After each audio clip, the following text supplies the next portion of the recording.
Good afternoon, producer Susan. How are you doing tonight? I'm doing great, Jersee Joe. How are you? Well, I'm all dug out here from the blizzard of 26. Yeah, I'm a little jealous, I gotta say. We got nothing. We got about maybe 15 inches, and I was the hero of the neighborhood with my big front end snowblower on the front of my garden tractor. I was digging out my neighbors, and so some of these guys had the little. You go to Home Depot and you get these little rubber paddle, 3 horsepower things. They don't even have metal blades. They got like rubber paddles, and it's completely worthless. So I was One of the our regular listeners up in Rhode Island got 36 inches. So I heard they got absolutely slammed, and you just got what, four? We got 4 inches and it was all on the grass. The as soon as it was hitting the streets, it was melting. So I the know. streets were bare. Well, we'll probably have ours for a while. If you want to come get some, you can take some home with you. All right. Anyway, I was on the radio last night. You missed it. I'll be on the radio. Tonight's Tuesday, so you people won't be hearing this, but I'll be on the radio again tonight in Denver for an hour. Mm. And a lot of the stuff we're going to talk about tonight will be on the radio tonight. So let me give you a preview of what we're going to try to squeeze in. Anyway, so today's December 24th, excuse me, February 24th. We got 4 days left in the month. It's news and perspective you won't hear on TV. Our quote of this week is from Senator John Kennedy from Louisiana, who's comparing AOC to Kamala Harris. It's pretty funny. I also have a quote from him, so we actually got two from Senator Kennedy. Stupidest thing I've heard all week will tell you how many forms of ID New York City is requiring if you want to be paid for shoveling snow away from fire hydrants, crosswalks, and bus stops in that city. Did you hear about that one? No. Okay, well, we'll tell you all about it. That's why we call it news and perspective you won't hear on TV. We'll also tell you what popular afternoon talk show is being sanctioned by the FCC for violating the equal time rule when it applies to interviews with politicians during election years. You're familiar with the equal time rule, right? Yes. Okay. We'll also tell you about three attempts at politically motivated violence that occurred just in the past week. And number one, ask why do you think they're so prevalent and so frequent, and why you may have only heard about one of them. Did you hear about three or only one? I I don't know that I heard about any of them. Okay, well, we'll tell you about all three. And so you're a perfect example. You're a fairly well-informed individual, Yeah. and there were three very serious attempts at politically motivated violence this week, Well, and it got I heard just about the one at Mar-Lago. okay. I heard that one. That's one of the three. There were two others that were extremely serious, Yeah, I but only heard about Mar-Lago. got little to no news coverage. So we'll tell you about the other two. We'll tell you about three pieces of pending legislation that are being considered by the New Jersey Legislature aimed at shutting down ICE operations in the state of New Jersey. Time permitting, we'll play a clip from Bill Maher commenting on why presidents continue to do in-person State of the Union addresses when there's no constitutional requirement to do so. We have a fairly big story in how wind and solar power have failed to provide the promised low-cost electricity to the residents of New England, and why the rates those New England residents are paying are some of the highest in the country, despite being promised some of the lowest in the country. We'll tell you which major soft drink company is being sued by the federal government for holding a single-sex team building event.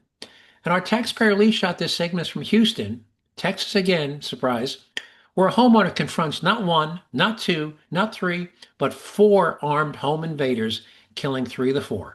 So, kind of makes you wonder, there are times when a 10 round magazine isn't enough. All right. So first of all, Senator Kennedy, I don't have a clip of him saying this, but before I play this clip, he was heard to remark about AOC, Alexandria Ocasio-Cortez. He said she must be bilingual because she's speaking both English and stupid at the same time. Anyway, but here is Senator Kennedy talking about comparing AOC to Kamala Harris, and here we go. Okay, why won't this play? Well, Congresswoman Ocasio-Cortez went to Munich this week and made some comments about foreign policy. Look, I don't hate anybody, and I certainly don't hate the Congresswoman.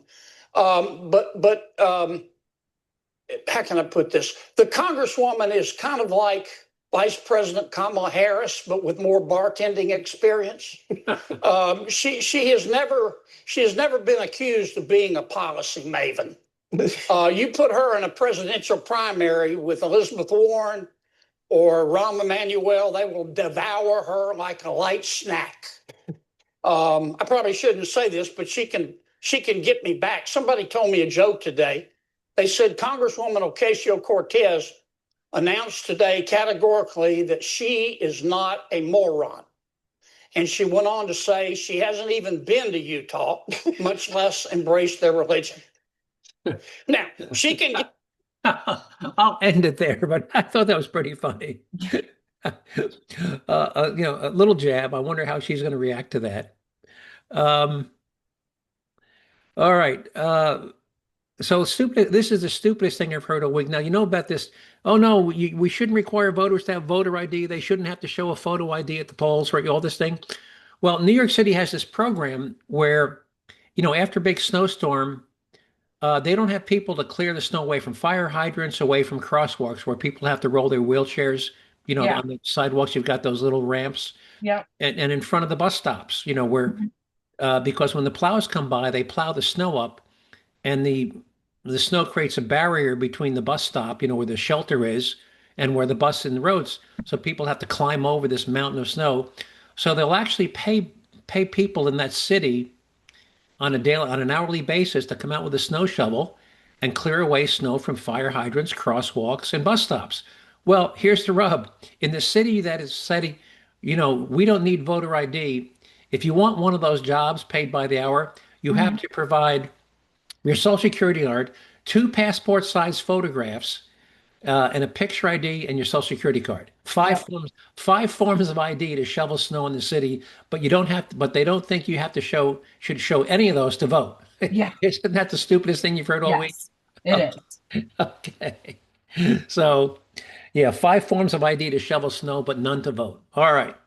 It's interesting too in our little town, and probably in your town too, because we live in suburbia. We don't live in the city. The fire department puts out this thing that if you happen to have a fire hydrant on your property, which is technically owned by the town, but if it happens to be like, please do us a favor and shovel it out.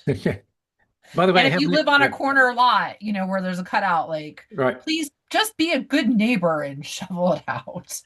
By the way, I have an interesting legal thing.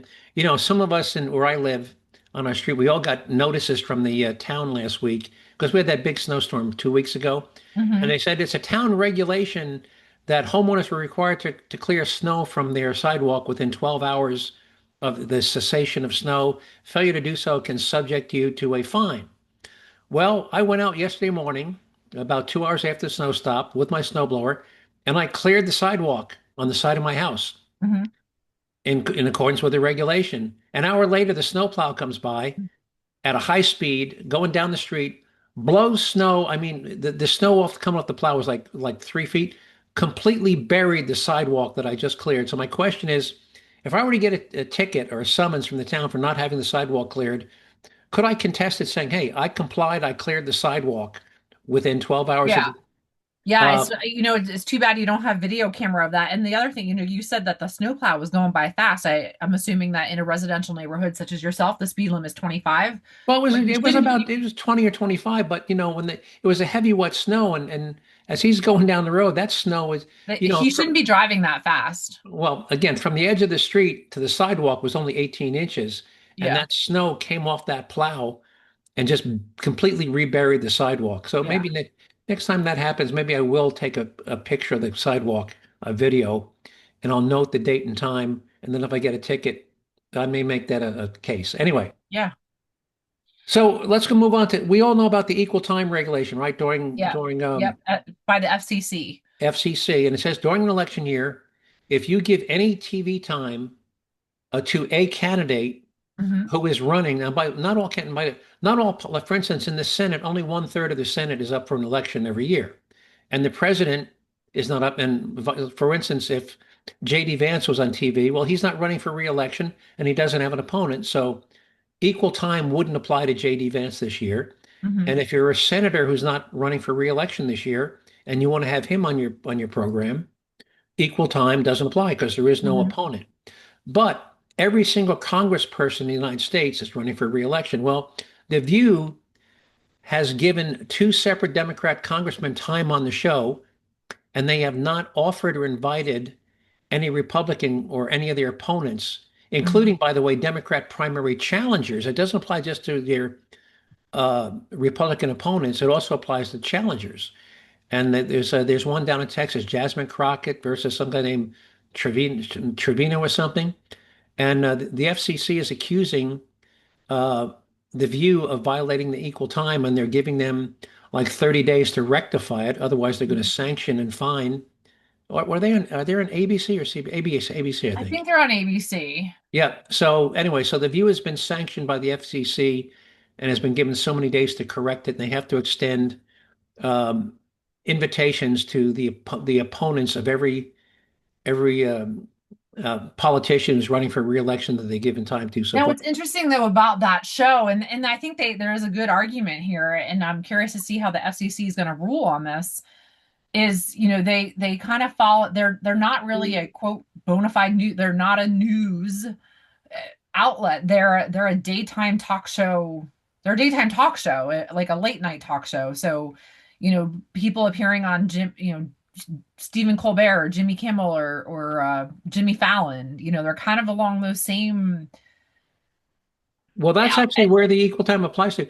By the way, yeah. the news stations are actually exempt. So, like, if there's a flood Hmm.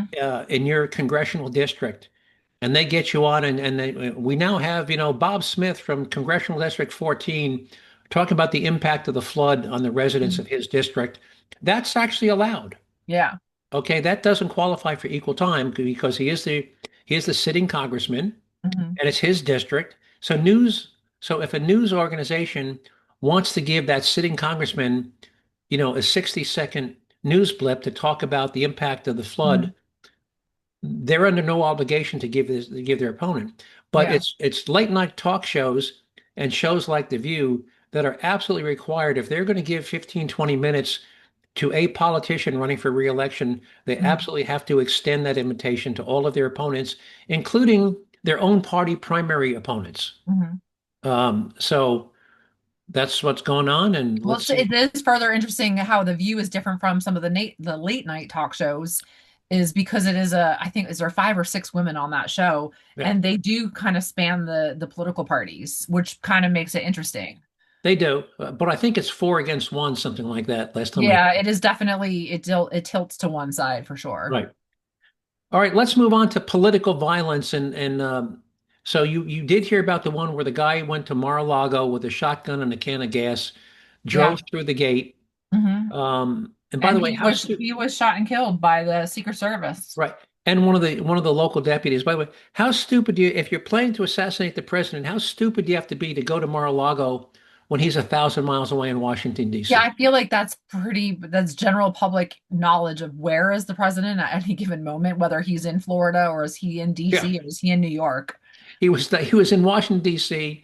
Whenever the president moves, like if he's coming to Bedminster, New Jersey, where he has a Mhm. golf course, Yeah, it's that's all over the big. news. That's all. If he's going to Mar-a-Lago, it's all over the news. No, he was in Washington, D.C. So this guy went through the gate, got himself killed, and the guy he was looking to kill wasn't within it. But Yeah, but that's the only one you heard about. Let's talk that's about the a only one couple I heard more. about. A couple more. So this one, the office. You familiar with the Office of the Management and Budget? Not really. OMB, very, very important department, reports directly to the president. Every year the president has a budget to spend, and Mhm. his job is to keep track of where the money's going, how much has been spent, how many's left in reserve. Guy named Russell Vought, a very, very important job, Office of Management and Budget. This guy went to his home with weapons and a manual on how to dispose of a body, and he was there to kill Russell Vought and dispose of his body. And you didn't hear about it. Here's the story. No, I did not. A man who allegedly plotted to try to kill the White House's Office of Management and Budget Director is now in police custody. Deputies say the suspect showed up at Ross Vought's front door. You're seeing him here, and had notes about weapons and a quote body disposal guide. According to court documents, the suspect told agents the 2024 election was the lowest point of his life. A spokesperson for OMB, the agency, tells NBC News, "We are grateful for the work of law enforcement in keeping Director Vought and his family safe. We're going to keep an eye on this story. We'll bring you any updates as we get them." By the way, that was a local news station, did not make the national. Don't you think somebody trying to kill somebody on the president's cabinet should be national news coverage? Absolutely. All right. And now, did you hear about the guy in Idaho that stole an ambulance, loaded it with gasoline, and tried to burn down the local DHS office? No. Well, here you go. Here's another one. And by the way, listen here. Not only did he steal, he had pre-planned this because when he stole the ambulance, he had staged several cans of gasoline uh, just a block away from where he stole it. So he knew what he was going to do because he stole the ambulance, drove a couple of 100 yards away, loaded the stolen ambulance with the gas cans that he had pre-staged there, and then drove them over to the DHS offices where he tried to burn them down. Here we go. Why won't I get there? Here we go. Play. Other news, there's an urgent manhunt at this hour. A suspect accused of stealing an ambulance and then ramming it into a Homeland Security office just outside Boise, Idaho. Here's Pierre Thomas with what he's learned tonight. Tonight, federal and state authorities in Idaho urgently trying to find the suspect. They say stole an ambulance and rammed it into a building housing U.S. Department of Homeland Security offices before then trying to set the building on fire. There is no doubt this building would have been burned, putting the lives of first responders and others at risk. According to Meridian Police, the suspect fled Wednesday night shortly after 11 p.m. after being scared off by first responders and before any fire could be ignited. But police say the evidence suggests a level of premeditation. The suspect drove the ambulance north through the parking lot and retrieved gas cans that had been staged in nearby vegetation. While motive is not yet clear, police claim that DHS leasing office space in that building has been the subject of controversy regarding the Trump administration's immigration policy. DHS has been warning about a surge in threats against immigration officials, and while no one was injured, police are emphasizing just how dangerous the situation was. David? All right, Pierre Thomas on this from. So how crazy is it that people suddenly think, well, I've got to take matters into my own hand and start killing people or burning down buildings? Yeah. I mean, we have a constitution, we have a process. If you don't like who's in charge, we have a process to change that. You don't like your senators. It's just crazy the way some people are just going after this. But how much time we got? Oh, you got like 10, 20 minutes. Good. Okay. Because I got time because I really want to spend some time. Oh, I got two stories. Let's talk about how crazy. Now, this is lawfare. So we're going from violence. This is only one state. This is going on all over the country. 3 bills currently in the New Jersey Legislature. First bill, A430, would disqualify ICE agents and officers who have served for ICE between September 1 of 2025 and January 20th of 2029, which is 3 years away, from getting any public job in New Jersey in the future. They would be banned from becoming a state or local government employees, including law enforcement officers and public school teachers, and even working at the DMV. So what do you think about that? Why? This is not like corporate non-compete. No, but they want to punish. They want to scare people away and punish. They want to punish people who are working for the ICE, and they want to try and discourage people who might be considering going to work for ICE. So this is basically, if don't you dare go to work for ICE, because if we do, you'll never work in this town again. That's basically what that. I didn't even know it's illegal, by the way. That's one. Yeah, I mean, you hear about things like that at the corporate level, like if you work for some big corporation, that you can't go to a similar corporation and take company secrets with you. Yeah, but this is entirely different. Not it. I mean, they're basically trying to punish them for either being ICE agents or scare them away from becoming ICE agents. So they're basically saying, if you work for ICE, you'll never work in any public. And it's not just state. You couldn't work at the county library. And under this law, you couldn't even work at the county library. I mean, talk about insane and vindictive. Here's the next bill, A4300, would impose a 50% tax, not on profits, 50% tax on the gross receipts of any private detention facilities operating under a government contract. So in other words, if you have a detention, say a building that ICE wants to use as a detention facility and you lease it to ICE, the state of New Jersey would impose a 50% tax, not on your profits, but on your revenues. So if you're leasing it to ICE for, say, $20,000 a month, they would want to take $10,000 a month of your gross receipts because you leased the building to ICE. That's also absurd. That's also absurd. And here's the third one. Bill number A4301 would make it a criminal offense for anyone, including federal ICE officers, to block state, county, and municipal law enforcement agents from accessing crime scenes or evidence. So let me give you an example. So say a politician is assassinated and the FBI comes in and takes over the crime scene. What they're Yeah. saying is, FBI, we don't care if it's your crime scene. We demand to be able to come in and tromp all over your crime scene. That's what the bill says. That that that no federal agency, if you try to block our local law enforcement from trampling over your crime scene, we're going Doesn't to federal authority always trump It's the supremacy. state? It's the supremacy clause. But what they would try to do, they would try to arrest the individual. Like Ugh. if an FBI agent, has yell, sorry, you can't come in, you can't come past the tape. They would try to arrest that FBI agent. Now, I think that would go down in flames, but that's how insane the Democrats in the state of New Jersey are. Those are Yeah. three And you have a new insane. governor too. I'm sorry. Yeah, we have You have a new governor. brand new Democrat governor. So that's how insane it is. All right. I don't want to run out. I want to get to this story. I don't want to run out of time. Okay. So up in New England last week, now New England has spent literally billions and billions of dollars on wind farms, both onshore and offshore. Mhm. And despite all of the billions spent and promises of low cost electricity, right now electricity costs in Boston range from 27 to 28 cents per kilowatt hour, well above the national average of 17 cents per kilowatt hour, and more than double the cost of what people living in states like Nebraska, Iowa, Oklahoma, Missouri, Louisiana are paying. On the 19th, which was Saturday? The weather of most of New England was cloudy, cold with very light winds, 6 mile an hour or less. Despite more than $1 billion spent on both onshore and offshore wind farm, all of those wind turbines combined were only able to supply 1.7% of the power demand that morning, which was only 240 megawatts out of a demand of 13,580 megawatts, less than 2%. So where did the rest of the power come from? Primarily, 19% was purchased power from other utilities outside of New England, which you pay an arm and a leg for.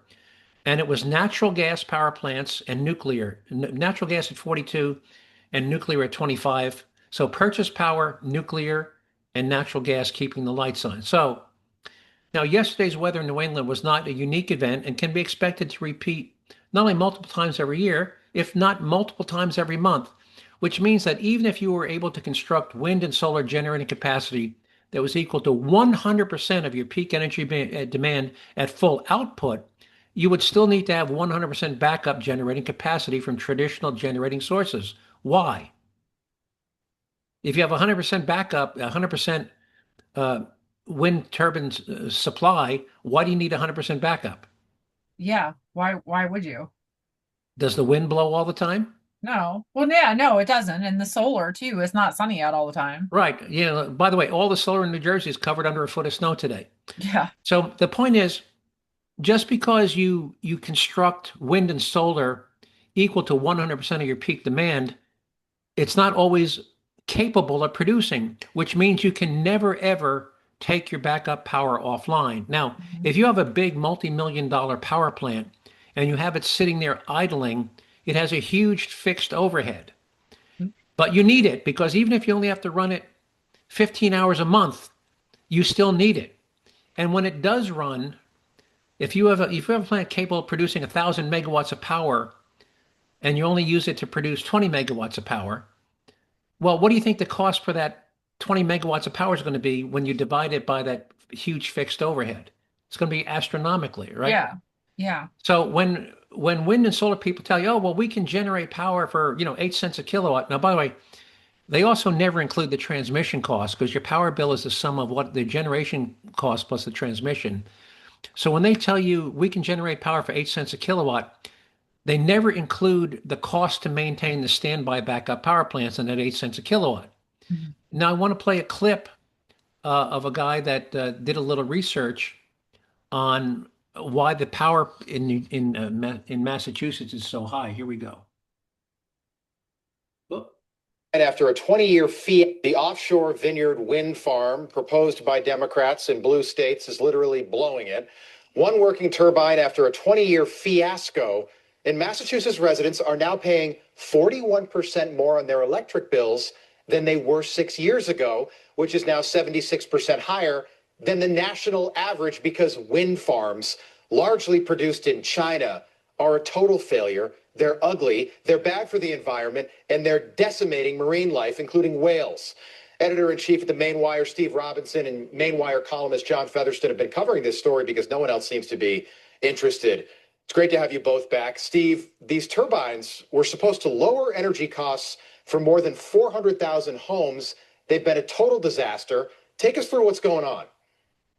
Well, I don't know whoever made the promise that these were going to lower energy rates, but every single one of these wind turbine farms, they're only viable for the corporations that are installing them because they lock people into power purchase agreements that require the New England power grid to buy electricity way over the market rate. So this is crony capitalism 101. And to boot, these are mostly foreign corporations.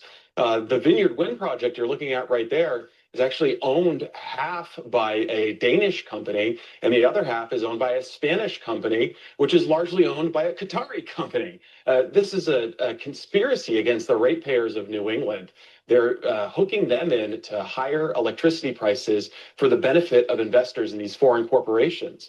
And the Vineyard Wind project is just one example. Every wind power project in New England, the exact same story is playing out. Okay, John, here's the governor of Massachusetts, Maura Healey, who says that offshore wind is a great, great thing. Take a look.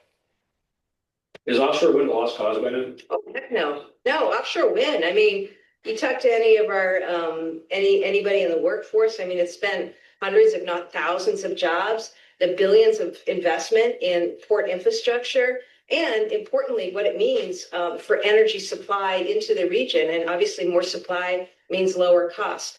Okay, so it's doing nothing for the energy supply. We know that, but John, we looked into this, and fine, you have to hire people to build them, largely constructed in China. A lot of the chips and parts that are inside those things are produced overseas, but after they're constructed, they need people to do maintenance, and that's basically it. So what is she talking about? Well, Rob, if Maura Healey's talking about energy and her lips are moving, she's lying. She campaigned on running on stopping 2 gas pipelines and drove up the price of electricity in Massachusetts. And now that Massachusetts has one of the highest electricity rates, she says, I never did that, but she did do that. Well, I'm going to end it there, but it's a huge fiasco, and you heard her promise lower energy costs, and yet they have one of the highest in the country. Yeah. Yep. So that's the fiasco. All right, how are we doing on time? You got about 7 minutes. 7 minutes. Let's see, what do I have time for? It always comes down to what are we going to not talk about? All right, I'll do real quick, and then we'll move on to our taxpayer lead shot. So, Coca-Cola, we all know Coca-Cola, right? Yeah. I don't know, does where you work, do they ever have like team building events, like for, a department or anything? Yeah. You have like a team building, you have a party or a picnic, or you go and do like all the time. Off-site work. Mm-hmm. Well, Coca-Cola has been sued.